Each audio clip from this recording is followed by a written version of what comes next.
1924, a quiet, unassuming year that marked the birth of one of the most controversial and influential business strategies in modern history. This is the year that General Electric, Philips, and Osram, three of the world's leading light bulb manufacturers, met behind closed doors to conspire against the public interest. Their goal? To limit the lifespan of their products, ensuring an endless cycle of consumption and thus greater profits. This is the story of the Lightbulb Conspiracy, a calculated, planned obsolescence scheme that has shaped our consumer-driven world. At first glance, the meeting of these three companies might seem like an innocent gathering of competitors. However, internal documents and testimonies from former executives reveal something far more sinister. These manufacturers agreed to limit the lifespan of their light bulbs to no more than 1,000 hours, a drastic reduction from the previously achieved 2,500 hours. By doing so, they effectively created an artificial demand for replacement products, fueling consumer culture and lining their pockets with exponential revenue streams. The Phoebus cartel, as it came to be known, operated covertly for nearly a decade before being exposed in 1939. However, the damage had already been done. The concept of planned obsolescence, intentionally designing products to have limited lifespans or become obsolete, had taken root in various industries, transforming the way companies approached product design and development. Take, for example, the printing industry. In 1986, IBM introduced the first inkjet printer designed with a built-in chip that would cease to function after a predetermined number of printed pages. This tactic forced consumers into purchasing replacement cartridges far more frequently than necessary, all in the name of corporate greed. Or consider the automotive sector, where planned obsolescence has become an accepted part of business strategy. In 2013, Apple was accused of intentionally slowing down older iPhone models to encourage users to upgrade to newer devices. While Apple initially denied these claims, they later admitted to the practice, albeit framing it as a necessary measure to preserve battery life. The fashion industry, too, has long been plagued by planned obsolescence. Fast fashion giants like Zara and H&M release new collections weekly, encouraging consumers to discard last season's styles in favor of the latest trends. This rapid turnover contributes significantly to textile waste, with an estimated 92 million tons generated annually, a figure that is expected to double by 2030.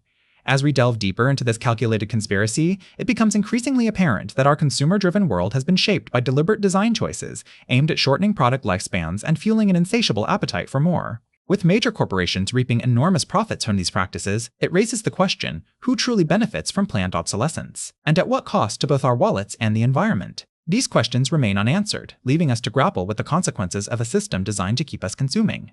But as we continue to explore the murky world of the Lightbulb Conspiracy, one thing becomes clear.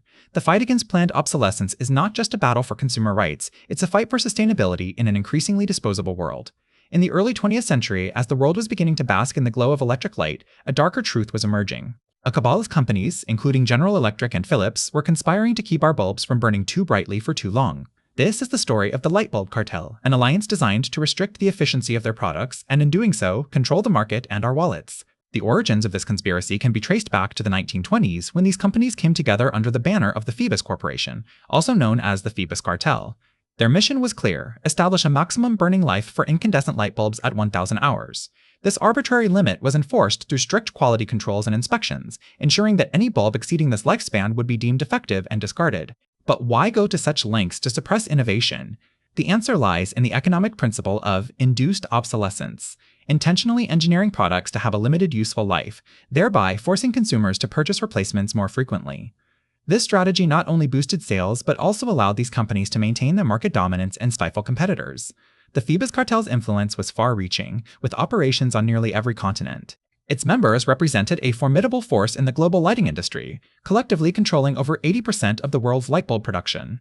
This stranglehold on the market enabled them to dictate prices, output, and even research and development efforts. Despite the cartel's best attempts to bury their scheme beneath layers of bureaucracy and secrecy, evidence of their illicit activities began to surface in the 1930s and 40s. Investigations by several governments, including the United States and Germany, revealed damning correspondence between Phoebus executives discussing production quotas, price fixing, and other anti-competitive practices. The fallout from these revelations was swift and severe. In the US, the Phoebus cartel was disbanded in 1940 after being found in violation of antitrust laws. Its European counterparts faced similar consequences, with many members facing fines and sanctions for their role in the conspiracy. Yet, despite these setbacks, the legacy of the Phoebus cartel lives on. The practice of planned obsolescence continues to permeate modern industries, from electronics to fashion, raising questions about corporate ethics and our responsibility as consumers. As we delve deeper into the Lightbulb Conspiracy, it becomes increasingly clear that this is not just a story about suppressed inventions or classified experiments. It's a cautionary tale about the unintended consequences of unchecked capitalism and greed. So, who was involved in this grand conspiracy? The answer reads like a who's who of the early lighting industry: General Electric, Philips, Osram, and others.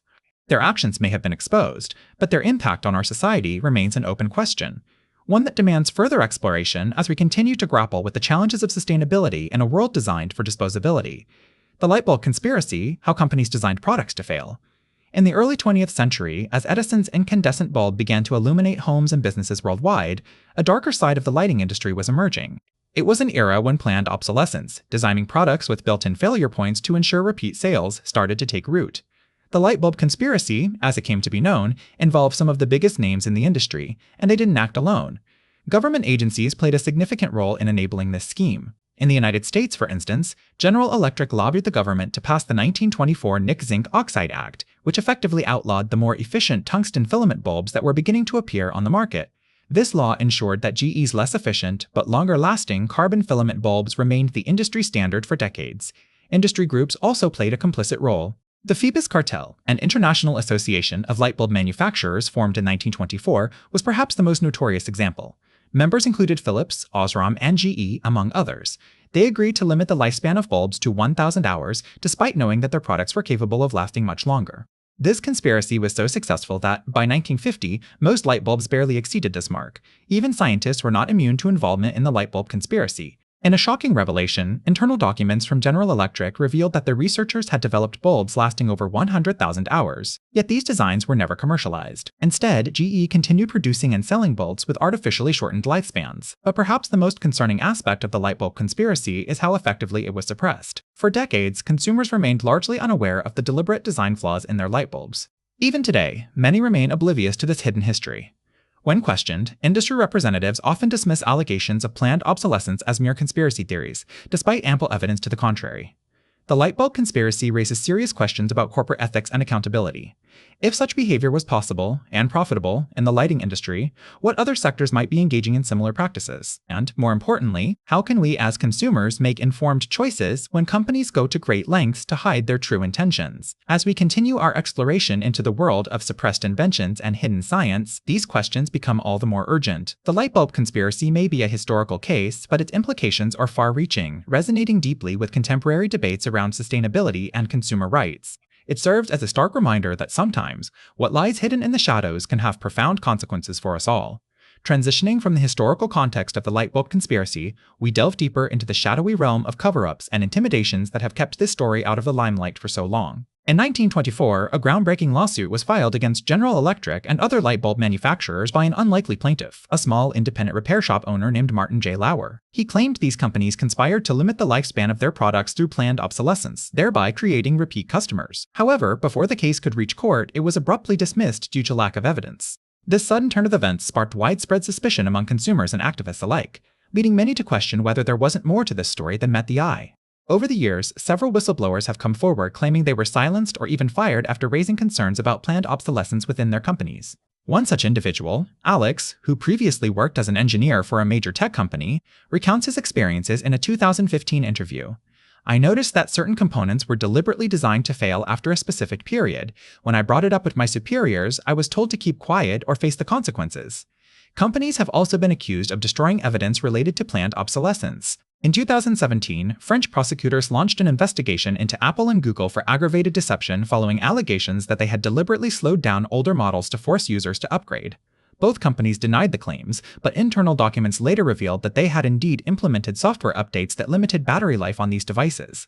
To shape public opinion, corporations have spent millions on sophisticated public relations campaigns. For instance, in response to criticism over its environmental impact, the fashion industry launched the Sustainable Apparel Coalition in 2011. Critics argue this initiative is merely greenwashing, a way for companies to appear eco-friendly while continuing unsustainable practices behind closed doors. The question remains, why go to such lengths to hide something as seemingly innocuous as product lifespan? The answer lies in profit margins and market dominance. By designing products to fail, companies ensure repeat business, maintaining their grip on consumer markets and boosting profits. However, these practices come at a significant cost to the environment and consumers' wallets. According to a 2013 report by the European Commission, premature obsolescence results in $9.4 billion worth of electronic waste annually within the EU alone. Moreover, it contributes significantly to climate change, accounting for around 2% of global greenhouse gas emissions. As we continue to grapple with the consequences of planned obsolescence, one thing is clear. The Lightbulb Conspiracy isn't just a historical anecdote, it's a cautionary tale for our times. Its echoes can be heard in today's debates around sustainability and consumer rights, serving as a stark reminder of the power dynamics at play when corporations prioritize profits over people and planet.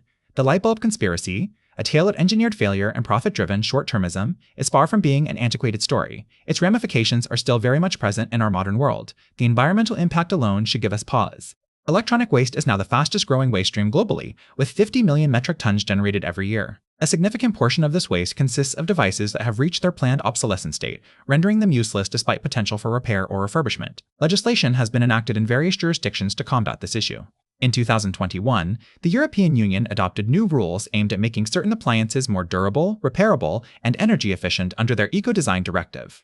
This regulation will force manufacturers to make spare parts available to professional repairers for up to 10 years. Simultaneously, right-to-repair laws have been proposed in several U.S. states like New York and Massachusetts, mandating companies to provide owners and independent repair shops access to service manuals, diagnostic tools, and replacement parts. Yet, these measures may not be enough. Some argue that we need a complete overhaul of our economic system, transitioning from linear take, make, dispose models to circular ones focusing on recycling, remanufacturing, and repurposing. This shift requires innovative business models emphasizing longevity and sustainability over planned obsolescence. Companies like Fairphone, a social enterprise based in the Netherlands, are leading this charge. Fairphone creates smartphones with easy-to-replace components, promoting longer usage cycles and less waste.